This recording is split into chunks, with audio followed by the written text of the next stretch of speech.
Good evening, everyone.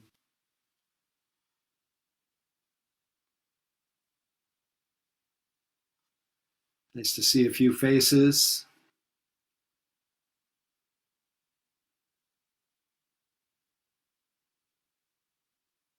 I think maybe we'll do our hellos tonight to give as much of a sense of being together as we can.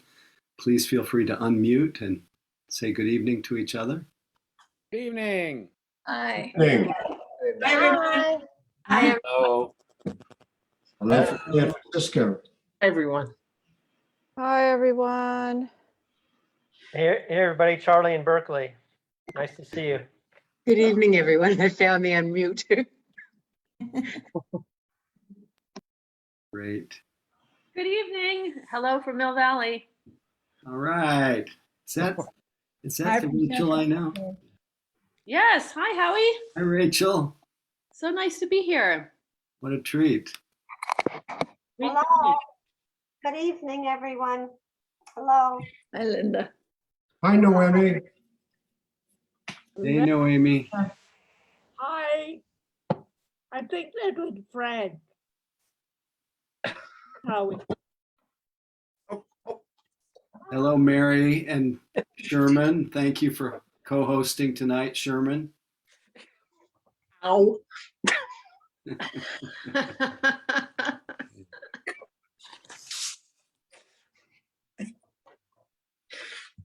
Well, as we all know, this is not only is it an opportunity to sit together, just an opportunity to be together, to feel the lifting power, the supportive power, the warmth of, even on Zoom, of being with other people, practicing with the intention of recovering our inner stillness and strength and just simplicity. So easy for our minds to get very complicated and obsessed with yesterday and tomorrow and lose touch with the reality of the unfolding present. It's easy to forget that there are really only 6 experiences: seeing, hearing, smelling, tasting, touching, thinking. And those happen one at a time, or seem to be simultaneous sometimes, but we can only notice one at a time. So our life in reality is really quite simple. Our life situation is quite complicated sometimes. In order to deal with the complications, paradoxically, we have to be simple. In order to deal with such a crazy world, we have to be still. So let's all be still together. Maybe the first reflection is that we're still here. We are fully alive. This birth, this life is precious. Not for any particular reason, just it's evident. It's called the preciousness of human birth in the Tibetan tradition.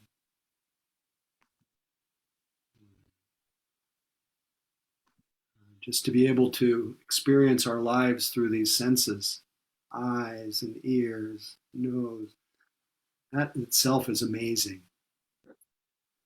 Tibetans use the word emaho, how amazing. Now, all through the day spinning out on this and that, it's very easy to forget how amazing it is that we're here. And then our good fortune of being able to practice, to have the privilege of being able to be in contact with people even during still a relatively isolated time. So hopefully your practice tonight will be imbued with appreciation and gratitude and determination to even if the world is crazy, for you not to be crazy, for you to be a light in this world of simplicity and love. So the best way I know getting in touch with that, being that, is to feel it. And how do we feel it? As we remember that ever-present, unconditional, original mind of ours, called the primordial awareness, or just being aware. And then we match that up with this amazing body, with its senses. Of course, its vulnerabilities as well, and that's what opens our hearts. But we use our senses, we bring our mind and body together, and we feel what Trungpa Rinpoche called the basic goodness. Not good versus bad, but just the okayness of being present. Stepping out of the story of ourselves into that immediate and direct experience.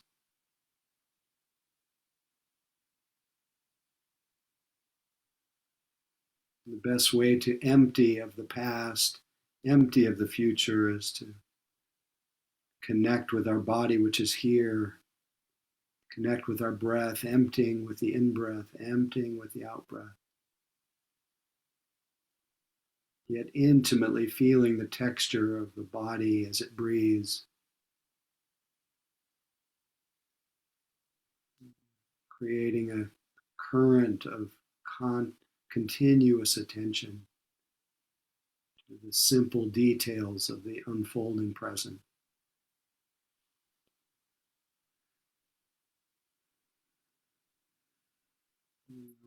No matter what identity you incarnated in today, what story, what plans, what memories, what worries, we recover just a sense of this moment, this breath,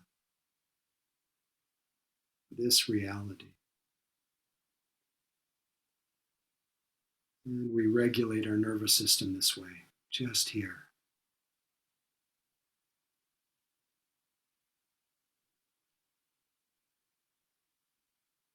Noticing how our body is breathing, short, long, rough, smooth, deep, shallow, however it is.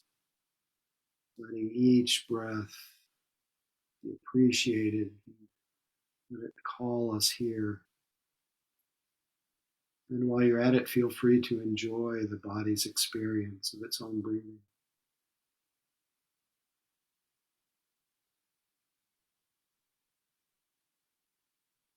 Just this breath, just this moment.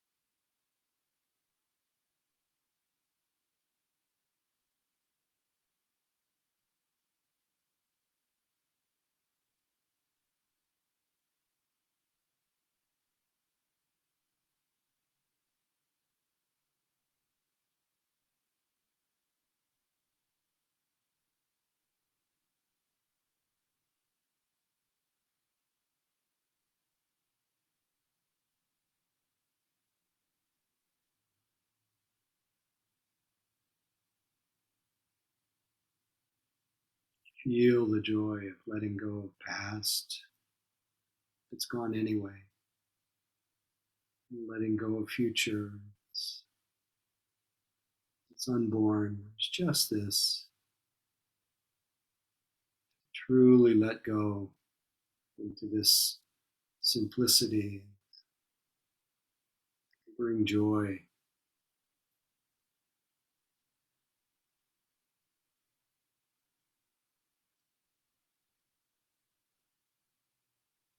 Not waiting to be well, not waiting to be happy, not waiting to be healed, not waiting to solve any problem, just being here, just this moment.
Each time you wake up out of a thought world, become aware you've been lost in thought.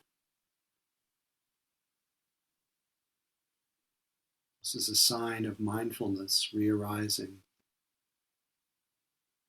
In my mind, a moment of grace, a moment of letting go of whatever mind was absorbed in. So appreciate that moment of reawakening without any judgment, in support of staying here as long as you can.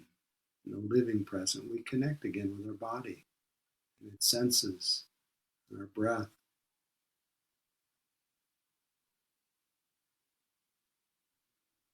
Again and again, we gently put the puppy back on the paper.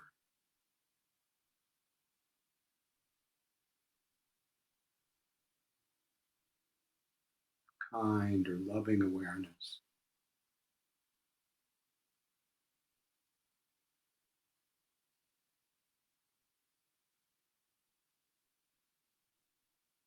Just this moment.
your mind is sinking into dullness, just know this is dullness.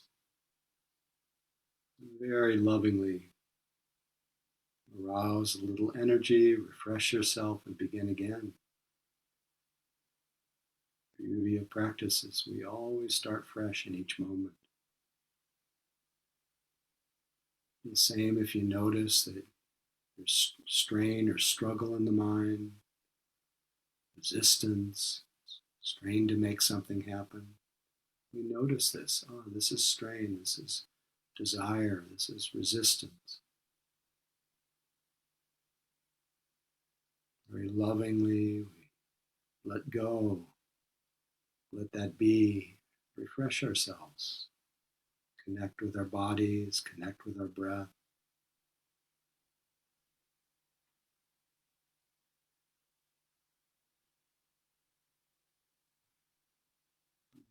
Begin freshly in each moment.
So happy to sit with you this evening.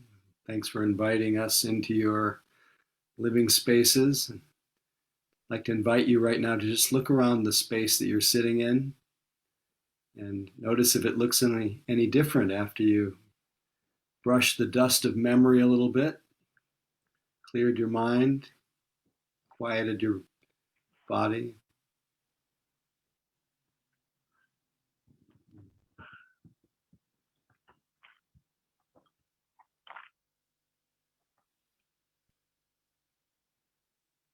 There we go.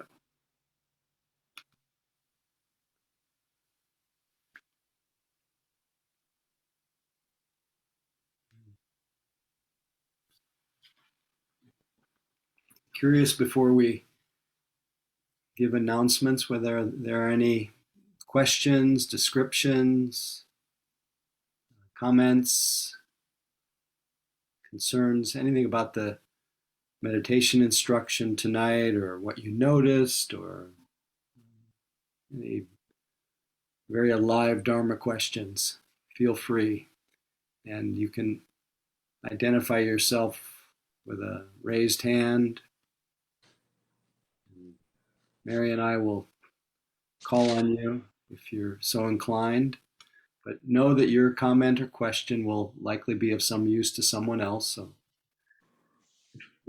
please feel free.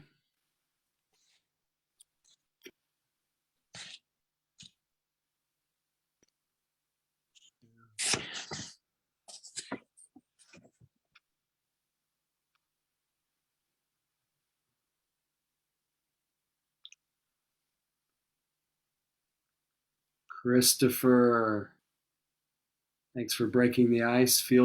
Please feel free to Sure. unmute. Yeah, thanks, Howie. Nice to sit with everyone.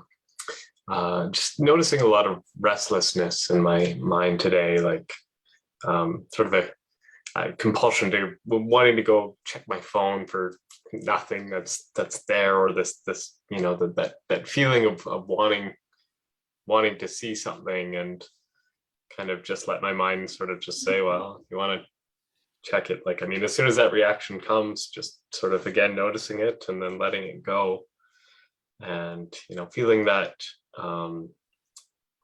that sensation where it's like in that noticing, letting that dissipate, and feeling a little bit more deeply kind of that maybe a clinging or that that craving sensation, right, of wanting to fill my space or fill something there. So it's just really interesting to notice that again and again, and I noticing it. There's almost that feeling of like, well, what else is there besides right here? That melting away of there really is no other place to go. There's no other place to be. And even when that sensation is present, that's part of the sensation, even that feeling of restlessness, that's part of what's here. That's right. Yeah, that's not something to get through onto something else. That is the presently arising experience. So it sounds like you came to appreciate that as just that is what needs to be noticed. Mm-hmm. And yeah. When you didn't follow the impulse and you just noticed that, what happened to that feeling? Did it just come and go? It sounds like it gave rise to an insight. Yeah. Oh, there was sort of that there's almost like a shape to it, that feeling of that sort of going somewhere. And there's a little bit of unpleasantness with that too, of wanting to be outside of this moment, and just in that very short term, recognizing that there's a sense of gratification of checking an email or of satiating something, but in that larger sense, that there's a sense of unpeace of moving really from the cushion or to chasing something. And when you noticed it, what happened to it? What happened to that feeling? There was a deeper breath that came about with it, and so a little bit of letting go then. Yeah. Mm-hmm. Yeah. Well, the invitation, but doesn't, your experience might not match this, is that there's greater joy in the letting go than there would be in the gratification of that impulse. But we often don't stay long enough with the experience of that craving and then notice its cessation, and then notice the pleasure that comes from letting go. So that's the invitation, but not to try to match your own experience to that, but to really see what happens. So we study the Dharma to realize the Dharma. So great. One question I would have is sort of at what point, right? I mean, there's the noticing, but there's almost a sense of like almost pulling back, right? Too, of like, well, no, don't go anywhere. Like, where are you gonna go? Like, there's that there still is that little internal struggle, and so it's like there's that, from that little seed of that volition of wanting to do something, and all the way to like sort of a reaction of like wanting to check something or something like that. And it's like where noticing meets the action, right? Where do you have anything that you would say about sort of where that? Do you know what I mean? Like sort of. I think I know what you mean. Here's my hunch. I think that when there is awareness of that impulse, and there's really awareness with clear comprehension, oh, this is the desire to check my email or something. And especially if you're fairly clear about the intention of the practice to use every presently arising experience as the path of your practice. If mindfulness really meets that experience, there is a wisdom in the noticing, and the wisdom you don't have to tell yourself a whole story. Something in the seeing clearly of it becomes the cause of dropping it. It's like I often use this example when I notice that I'm holding my breath, that's a kind of clinging. It's a kind of controlling. The moment there's a knowing of that, nobody has to tell me to take a breath. It's just the spontaneous response of the heart to let go. And so it's to stay long enough to really see that process happen. And in some way, there really is nothing to do or to undo. It's all self-liberating. But don't believe me. Just, but if the impulse is so strong and you know better, and the force of that addiction is so much stronger than the force of mindfulness, then following the Buddha's teaching on how to deal with unwanted thoughts and things, you can grit your teeth, you can put your attention somewhere else, you can drop it into your body, let it remind you of your love of being in your senses. There are things that you can do as antidotes, but I think it's interesting just to watch the wisdom of noticing. Anyway, good luck. I love that you're paying attention to it. Appreciate it. Let's see. Who is next, Mary? Brenda or? Brenda. Okay, Brenda, welcome. Thank you. When during the meditation you spoke about, I believe it was something to the effect of dulling the mind or catching yourself dulling the mind and to give it some energy. Something like not that. Dulling. If your mind is dull, if you're having sinking mind, that you're starting to look like you're at the Wailing Wall in Jerusalem. Right. Well, no, that's it. Because a lot of times when I succeed in, at least temporarily, stopping the thoughts when I'm meditating, and I go into that almost dark place without the head bobbing, I always thought that was a good thing, but I'm totally not attached to any thought at that time. So is there good vital energy, or is if it's quiet and dark, that's fine. If it's being noticed, that's okay. No, that's just another experience. Yeah. But if it's marked by by dreaminess or Mhm. not knowing, not really just it's called delusion, where you just really don't see clearly. Mhm. Then it Well, usually means that you're inclining towards sleep.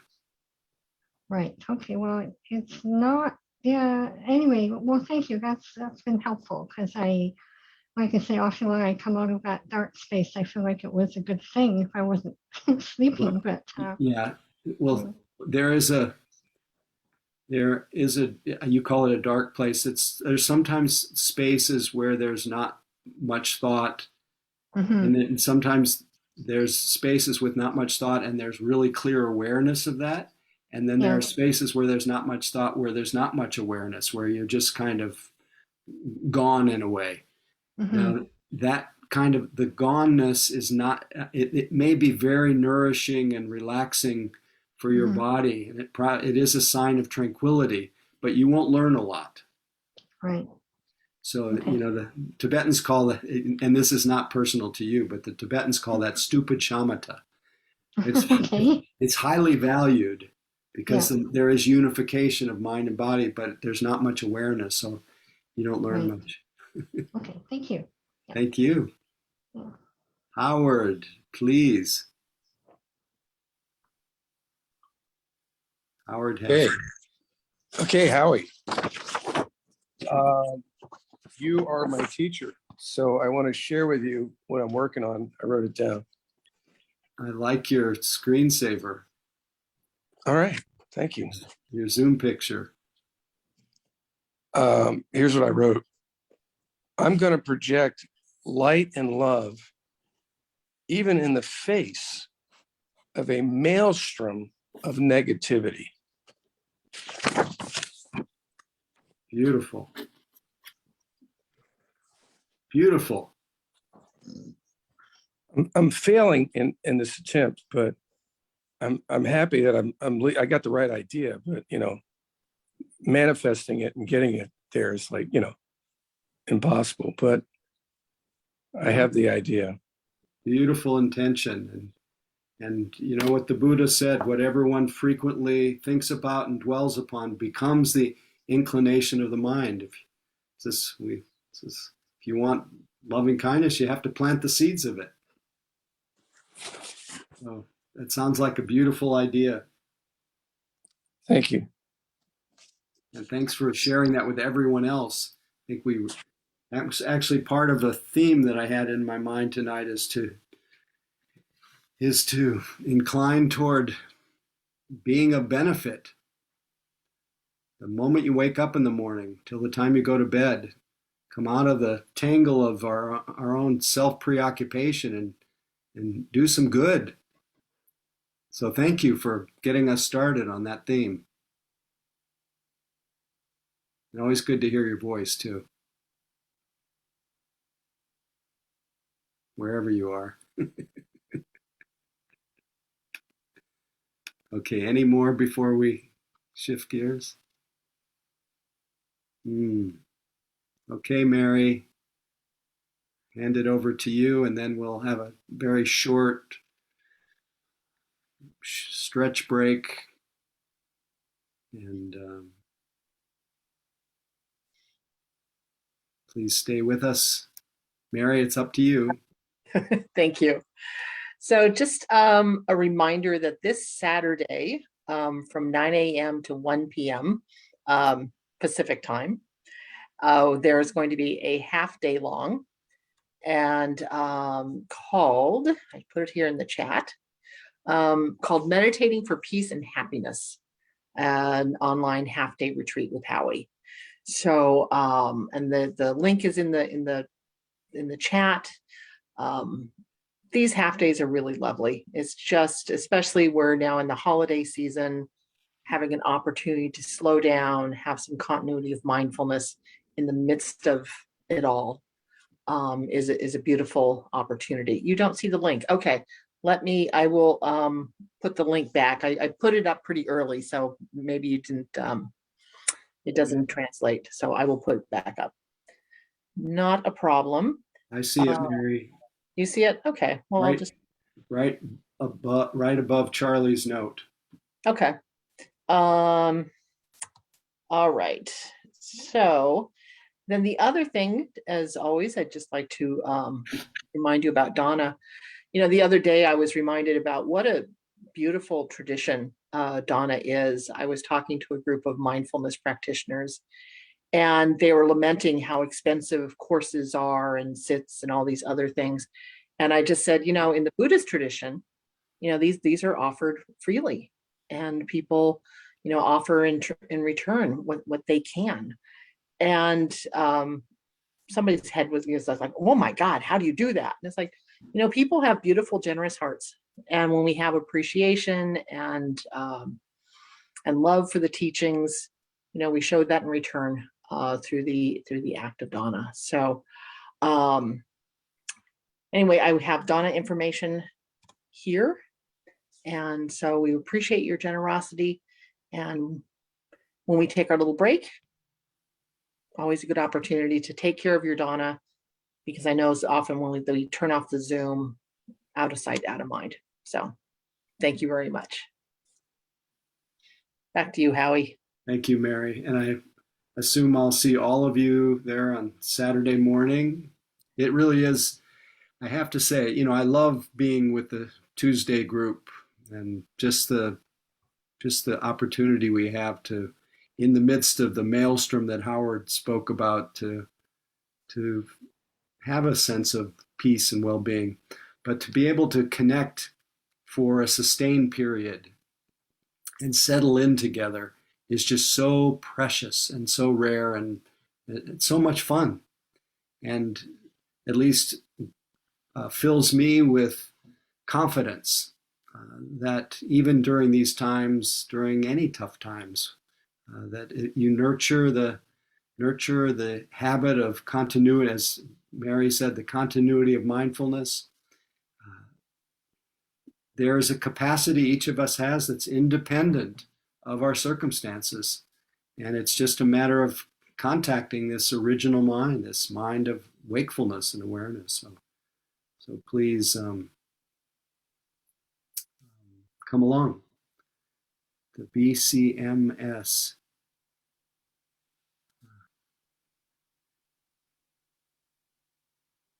Anyway, just a short break and then we'll be right back. Thank you.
So thanks for sticking around.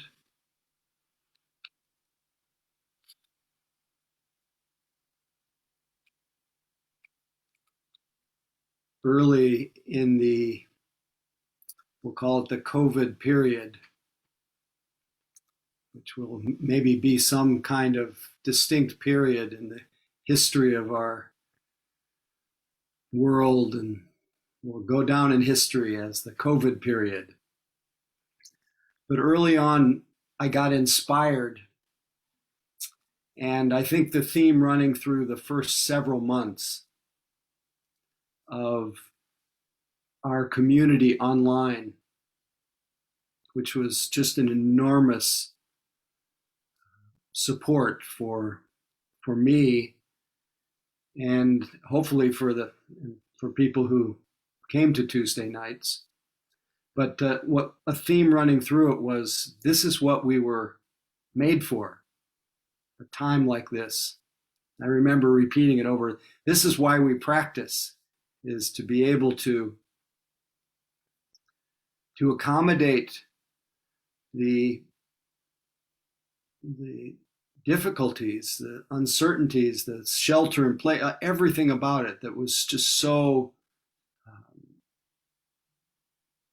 potentially stress producing. And it seemed like the natural time for those who practice meditation to remember that we or anyone can, but that we can be a light in this world. We can be a beacon of sanity, a beacon of peace,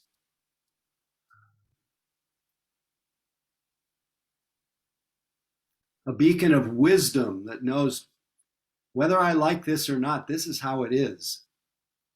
This is how things have come to be. And at least as a practice and as a modeling, being a person who is not in contention with reality, who, just like Howard was saying, in the maelstrom of anger and ill will, the outrage on the left, the anger on the right, and everything in between, that you can be an expression of kindness, or at least inclining toward kindness. Whatever one frequently thinks about and dwells upon becomes the inclination of the mind.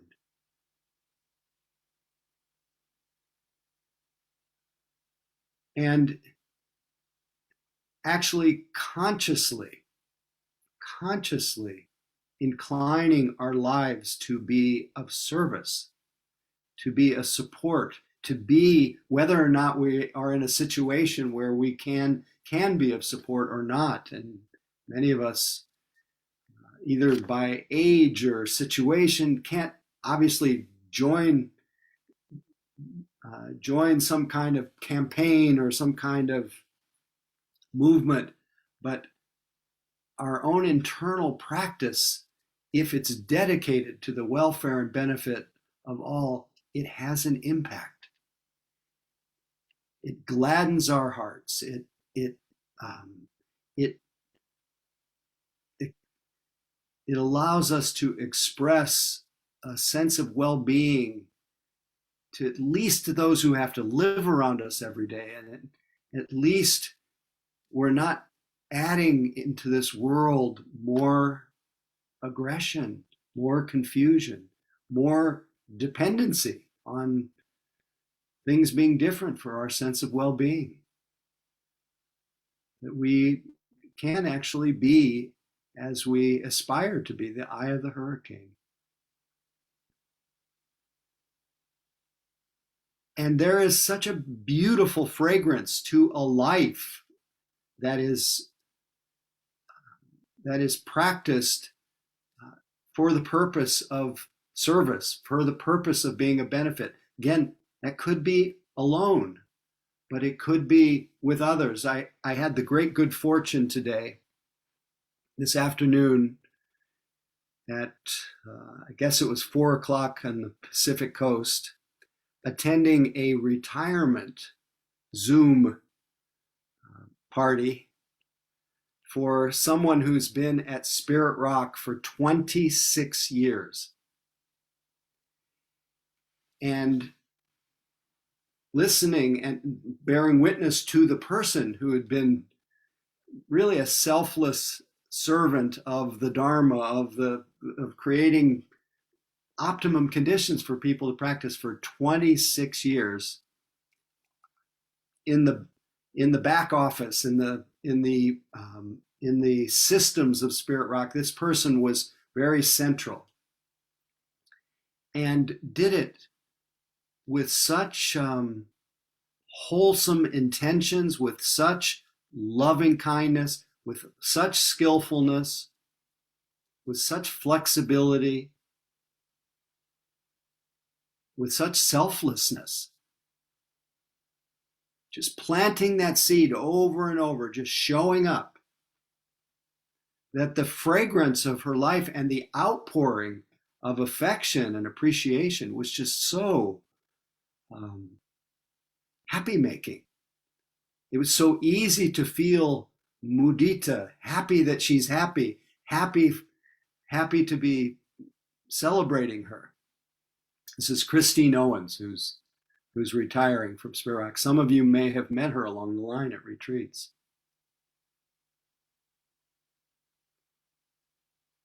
But this is what this kind of giving of ourselves to awakening, to service, to caring about our impact on the world.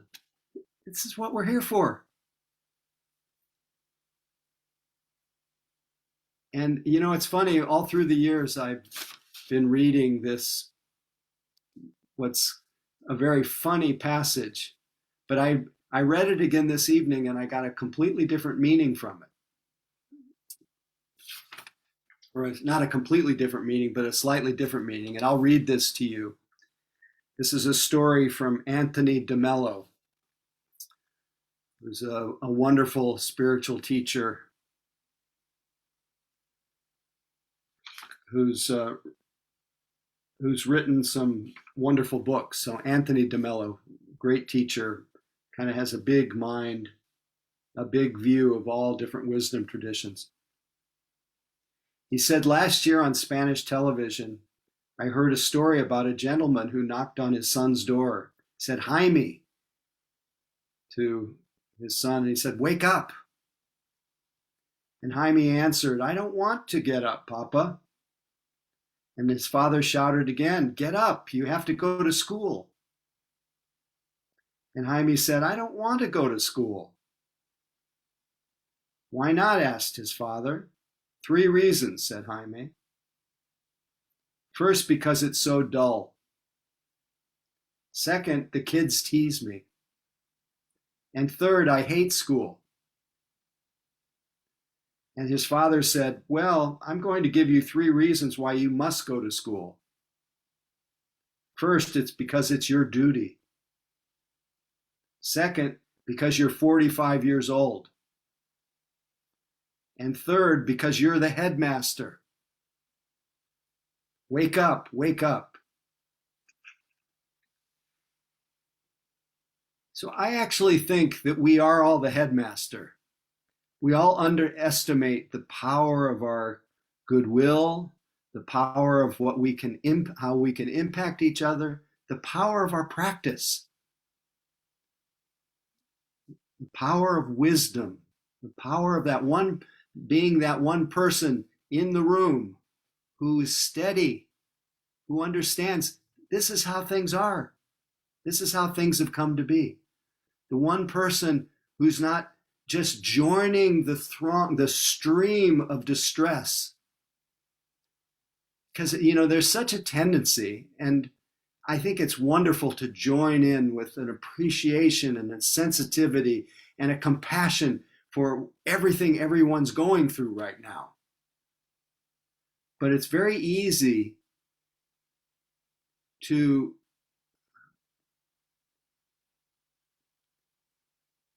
how can I say this? It's easy to just go along with the collective distress and not say, yeah, it's really hard right now, but it's really possible.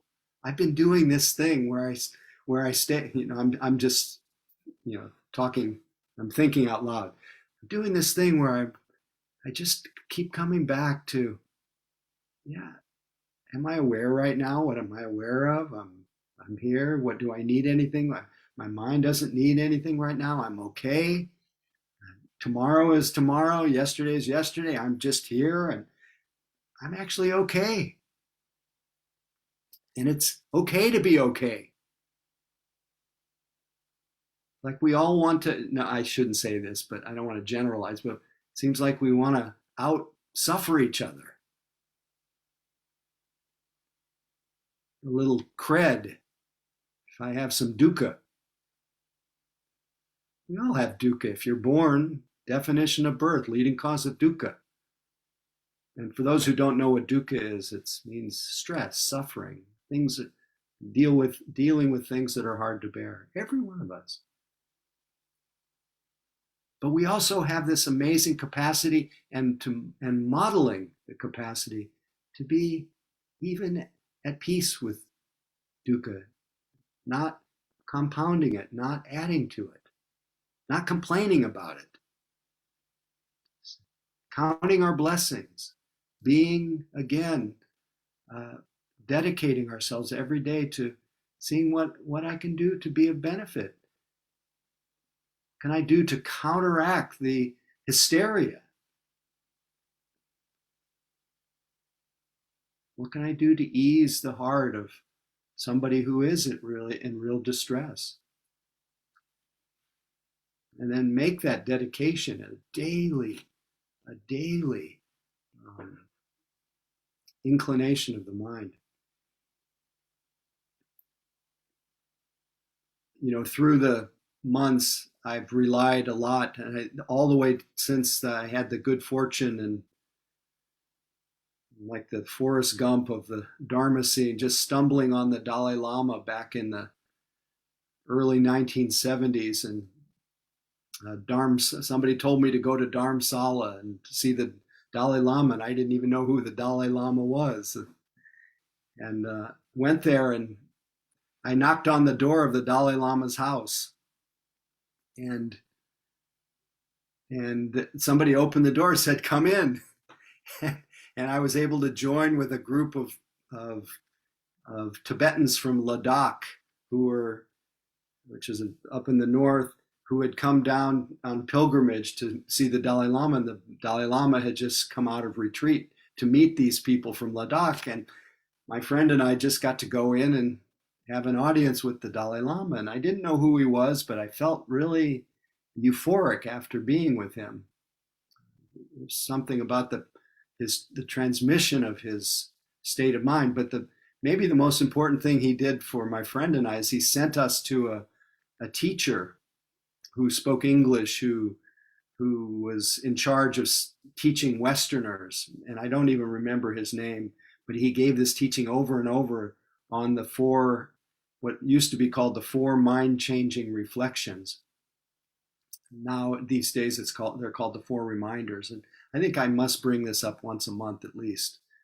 But the first one is reflecting on the preciousness of our life and how even being incarnated as a human is rare and precious, and it's amazing just to be alive and easy to take it for granted and not being aware of the wondrousness of it. And it's easy not to take advantage of this precious life, because the second reflection is it's impermanent, and that impermanence is the fragrance of all of our lives. And we need to reflect on that so that we can taste the poignancy of our present existence. But then the third reflection, besides the preciousness of life and impermanence, the third reflection was that your actions have consequences. And at the time, they were suggesting that you really see what you're doing with your mind, what you're doing with your body, what you're doing with your actions. And they kept talking about cultivating bodhicitta, this altruistic heart, this determination to awaken for the benefit of all beings.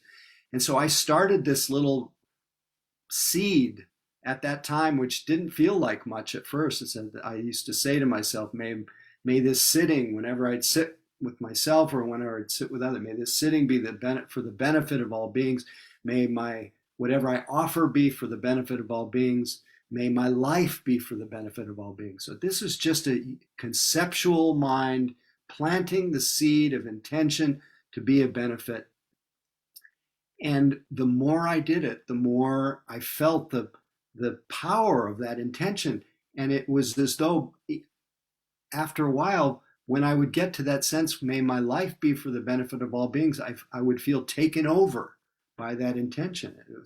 It was as though the little me of what I want would disappear, and the heart that just wants to be a benefit would come forth a little bit more.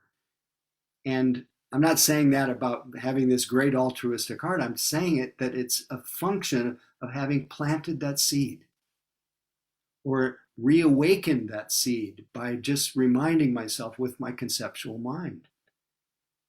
And so our actions have consequences. And the way we think about ourselves, the way we think about others, the way we think about the world, what we do with our mind. And again, the Buddha said that whatever you think about and dwell upon becomes the inclination of the mind. So watch your mind. This is with your mind you make the world. So what kind of world are you making with your mind? Is it a world of grasping, getting back to Christopher's impulse that he released? Is the world you're making one of outrage or anger or aversion, irritation? That's what Howard was trying to counteract with his trying to spread love. It may not seem like little moments of intention matter, but if you keep cultivating them, you keep coming back. It works. You've heard that before. It works. So I could really feel that a life that is moment by moment inclining toward goodwill, inclining toward being of benefit, how it has such a beautiful fragrance, just being witness to Christine Owen's retirement party. And I think every one of us is the headmaster. Every one of us is a Christine Owens. It's just a matter of what you do with your mind. And we can be quite creative. Since my time is a little short, I thought that I would read this one more time. This came up a couple times during COVID too, just about the effects of putting one foot in front of the other, continuing to plant seeds both literally and figuratively, and what kind of a world we can make if we really take care with our practice. Whatever that practice, whatever our unique expression of life is, this to me is a model of how we can incline toward making a more beautiful world. And this is a story called The Daffodils, and it may take a few minutes. We may go over 8:30 on the West Coast, but I think it's worth hearing. Unfortunately, my eyes are not so good in this light, but I'll try anyway. Several times my daughter had telephoned to say, "Mother, you must come to see the daffodils before they are over." I wanted to go, but it was a 2-hour drive from Laguna to Lake Arrowhead. Going and coming took most of a day, and I honestly did not have a free day until the following week. I will come next Tuesday, I promised, a little reluctantly on her third call. Next Tuesday dawned, cold and rainy. Still, I had promised, and so I drove the length of Route 91, continued on I-215, and finally turned into Route 18 and began to drive up the mountain highway. The tops of the mountains were sheathed in clouds, and I had gone only a few miles when the road was completely covered with a wet, gray blanket of fog. I slowed to a crawl, my heart pounding. The road becomes narrow and winding toward the top of the mountain, and I executed the hazardous turns at a snail's pace. I was praying to reach the turnoff at Blue Jay and would signify I had arrived. When I finally walked into Carolyn's house and hugged and greeted my grandchildren, I said, "Forget the daffodils, Carolyn. The road is invisible in clouds and fog, and there is nothing in the world except you and these darling children that I want to see bad enough to drive another inch." My daughter smiled calmly. "We drive in this all the time, Mother." "Well, you won't get me back on the road until it clears, and then I'm heading home," I assured her. "I was hoping you'd take me over to the garage to pick up my car. The mechanic just called, and they finished repairing the engine," she answered. "How far will we have to drive?" I asked cautiously. "Just a few blocks," Carolyn said cheerfully. So we buckled up the children and went out to my car. "I'll drive," Carolyn offered. "I'm used to this." We got into the car and she began driving. In a few minutes, I was aware that we were back on the rim of the world road, heading over the top of the mountain. Hope you're still with me here. "Where are we going?" I exclaimed, distressed to be back on the mountain road in the fog. "This isn't the way to the garage. We're going to my garage the long way," Carolyn smiled, "by way of the daffodils." "Carolyn," I said sternly, trying to sound as if I was still the mother in charge of the situation, "please turn around. There's nothing in the world that I want to see enough to drive on this road in this weather. It's all right, Mother." She replied with a knowing grin. "I know what I'm doing. I promise you will never forgive yourself if you miss this experience." And so my sweet, darling daughter, who had never given me a minute of difficulty in her whole life, was suddenly in charge, and she was kidnapping me. I couldn't believe it. Like it or not, I was on the way to see some ridiculous daffodils driving through the thick gray silence of the mist-wrapped mountain top at what I thought was risk to life and limb. I muttered all the way. After about 20 minutes, we turned onto a small gravel road that branched down into an oak-filled hollow in the side of the mountain. The fog had lifted a little, and the sky was lowering, gray and heavy with clouds. We parked in a small parking lot adjoining a little stone church. From our vantage point at the top of the mountain, we could see beyond us, in the midst, the crests of the San Bernardino Range, like the dark, humped backs of a herd of elephants. Far below us on the fog-shrouded valleys, hills, and flatlands, stretched away in the desert to the desert.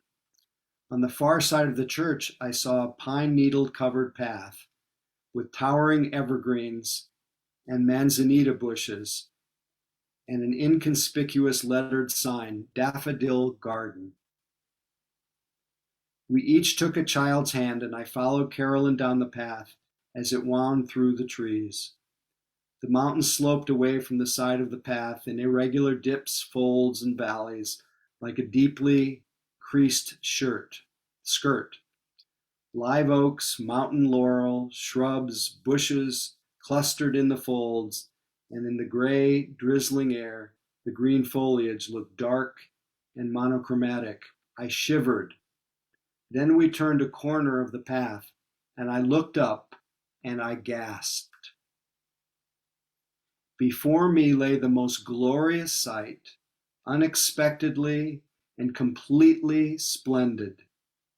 It looked as though someone had taken a great vat of gold and poured it down over the mountain peak and slopes, where it had run into every crevice and every rise. Even in the mist-filled air, the mountainside was radiant, clothed in massive drifts of waterfalls of daffodils. The flowers were planted in majestic swirling patterns, great ribbons and swaths of deep orange, white, yellow, lemon yellow, salmon pink, saffron, and butter yellow. Each different colored variety, I had learned later that there were more than 35 varieties of daffodils in the vast display, was planted as a group so that it swirled and flowed like its own river with its own unique hue. In the center of this incredible and dazzling display of gold, a great cascade of purple grape hyacinth flowed down like a waterfall of blossoms framed in its own rock-lined basin, weaving through the brilliant daffodils. A charming path wound throughout the garden. There were several resting stations paved with stone and furnished with Victorian wooden benches and great tubs of coral and carmine tulips.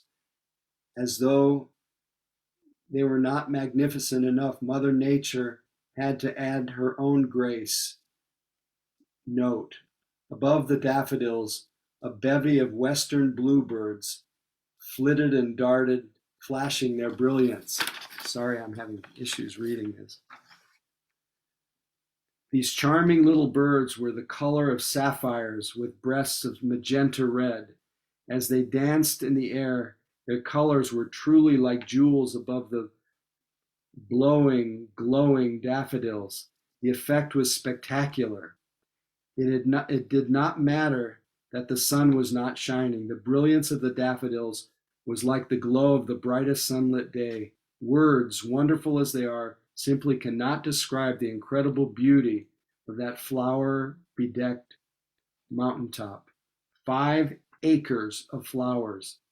This too I discovered later when some of my questions were answered. But who has done this? I asked Carolyn. I was overflowing with gratitude that she brought me, even against my will. This was a once-in-a-lifetime experience. Who? I asked again, almost speechless with wonder. And how and why and where? It's just one woman, Carolyn answered. She lives on the property. That's her home. Carolyn pointed to a well-kept A-frame house that looked small and modest in the midst of all that glory. We walked up to the house, my mind buzzing with questions. On the patio, we saw a poster. Answers to the questions I know you're asking was the headline. The first answer was simple. One person. 50,000 bulbs, it read. The second answer was one at a time, by one woman, 2 hands, 2 feet, and a very little brain. The third answer was began in 1958. There it was, the Daffodil Principle. For me, that moment was life-changing, a life-changing experience. I thought of this woman who I had never met, who more than 35 years before had begun one bulb at a time to bring her vision of beauty and joy to an obscure mountaintop, one bulb at a time. There was no other way to do it. One bulb at a time. No shortcuts, simply loving the slow process of planting, loving the work as it unfolded, loving an achievement that grew so slowly that that bloomed for only 3 weeks of each year, still just planting one bulb at a time, year after year, had changed the world. This unknown woman had forever changed the world in which she lived. She had created something as ineffably magnificent, beauty and inspiration. I think I'll stop there. Thanks for hanging in there with this. But no matter how much time we have left on this earth, the Daffodil Principle is still functioning, one breath at a time, one daffodil at a time, one gesture of loving kindness at a time, one moment of service. We need volunteers, so please support Mission Dharma as well, and or anywhere else that you feel like your altruistic heart will find an expression, a seed that you can plant, and may our practice together be the cause of the growth of the Daffodil Principle in each of us, and the growth of the altruistic heart in us and all beings. Thanks for your attention, and please feel free to, here, let me just hit the gong real quickly, and then we'll say goodnight to each other.